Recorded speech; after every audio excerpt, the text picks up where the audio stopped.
triple digits. So yesterday I hit the 100 subscriber mark, and honestly it feels more like a milestone than it probably should, but still, that's a lot. So thank you all for being here. On a more practical note, there are roadworks going on outside, so I will try to make sure the disturbance doesn't get in the way of the video too much. But if you hear some noise, that's gonna be it. Sorry. Hello there, I'm Simon. Welcome to my channel. Today's topic is D&D once more. In fact, today is episode 2 of the latest series I started. I should probably continue some of the other series I started too, in due time. Actually, let me know down below what your favorite series is. What do you want to see more of? Anyway, today I'll be making another character from pop culture in Dungeons & Dragons. Now, I did get a request in the last episode, but I'll cover him in the next episode. Today, I want to make someone from the Avatar universe. I was initially planning to make Aang, because I really wanted to make a monk for a change. But it turns out that there's a bunch of videos about making Aang already, so I didn't want to reinvent the wheel for the 10th time. I also considered making Korra or Iroh, but they've been covered as well. But in the end, I did find someone who no one has made yet. Today, I'm making Avatar Kyoshi. Also, most of this can be used to make Suki as well, with only minor modifications. So you're getting 2 for the price of 1 here. Before I get to it, I should probably say that I'm mostly talking about the Kyoshi we know from the show here. Because despite owning the novels, I haven't actually read them yet, so I can't really talk about them. I probably should have waited to make this video until I'd read them, but it's kinda too late to turn back now, so let's just get to it. The first question, as always, is what race do we make her? The obvious choice would be human, because as far as I know, Kyoshi is a human. But by that logic, almost all of the characters I'll be making will be humans, and that's gonna get boring. So instead of looking at their actual race, for these characters, I'm gonna be looking at the features the races come with to make my decision. I considered 2 alternatives. The first option was an Earth Genasi. Reason being that the features they get seemed right up her alley to me. Also, she was from the Earth Kingdom, so it would make sense for her to have a great affinity for Earth and to be an Earth Genasi. Except it turns out she had a bit of trouble mastering Earthbending, so Earth Genasi probably isn't the best choice here. Also, Genasi aren't exactly basic. Don't get me wrong, they're awesome, but for these videos, I prefer to stick as much as possible to the basic races from the Players Handbook. And as it turns out, there is in fact a race from the handbook that is perfectly suitable, and that is half-orc. First of all, that gives her a significant bonus to her constitution and strength, which I consider to be her main abilities. I mean, how can they not be? Have you seen her? She founded Kyoshi Warriors. She kicks butt. And if you look at those racial traits, I think those seem very Kyoshi. I mean, maybe dark vision not so much, but being extra intimidating? Being too stubborn to go down? And doing even more damage? Sounds like Kyoshi to me. But there is another reason to make her a half-orc, which is that it also makes sense narratively with the lore of half-orcs, sorta, loosely. Because Kyoshi is actually the child of a thief from the Earth Kingdom and a runaway air nomad, which does give her a mixed heritage, just like a half-orc in D&D would have. So that felt like the right choice to me. Which brings me to her class. Now, I decided to make her a multi-class as well, which I suspect will be the case for most of these characters, actually. Most pop culture characters are too complicated to neatly fit one class. There's exceptions, of course, but a lot of them will be mostly one class, but then have powers that are vital to who they are, and that you need another class for. So expect a lot of multi-classes in this series. There's exceptions too, of course, but we'll get around to them. So the first class I gave her is of course Fighter. As I said, she founded the Kyoshi Warriors. she kicks butt. Like, Kyoshi is known for her martial prowess, so it wouldn't really make sense to not make her a fighter. So that gives us 3 choices to make. First, I had to pick 2 skills to be proficient in.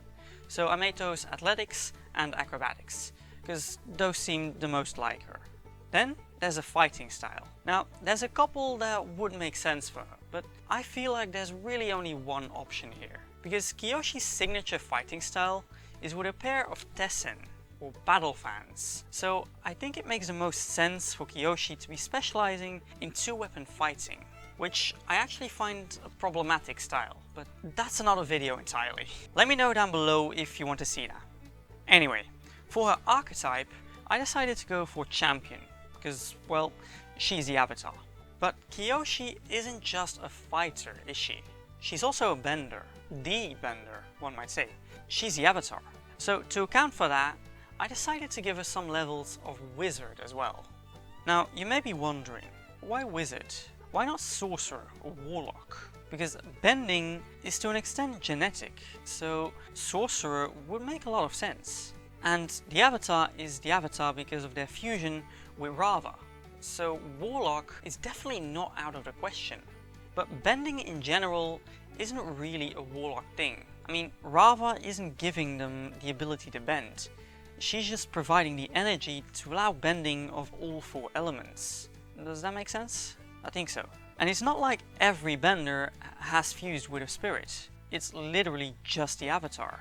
I suppose you could argue that the lion turtles are giving out the bending, but I think they've become a little too distant from the benders to really be considered patrons. So to me, warlock is out. What about sorcerer? Because it's genetic, right? Well, not entirely.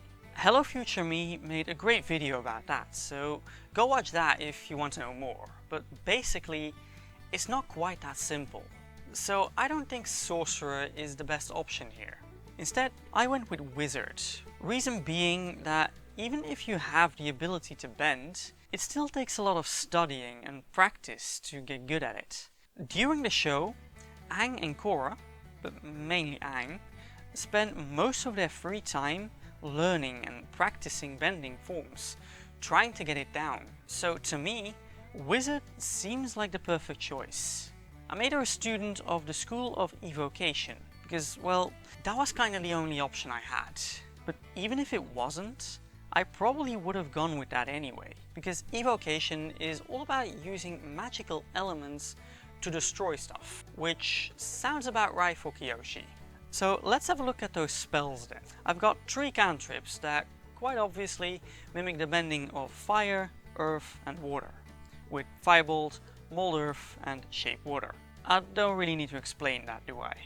And then I've also got some spells, namely Flaming Sphere and Ice Knife, as an extension of her fire and water bending. I also gave her Earth Tremor and Thunder Wave for earth and air bending. But I figured those are harder for her, so I didn't actually prepare those spells.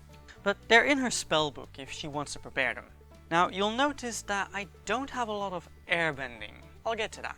But before I do, let's have a look at her ability scores and stuff. As I said, I consider Constitution and Strength to be her main scores, so obviously those are the highest. Then I had to go with Charisma. I mean, have you seen her? She's scary.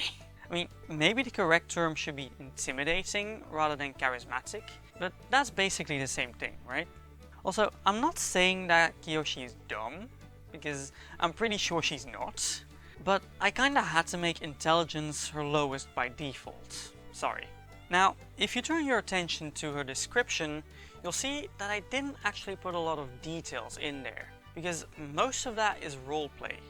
And that's kind of for the individual player to figure out. And we all know what Kyoshi looks like physically, so that would kind of be obsolete. But I did give her the criminal background, because that's quite literally what her background is.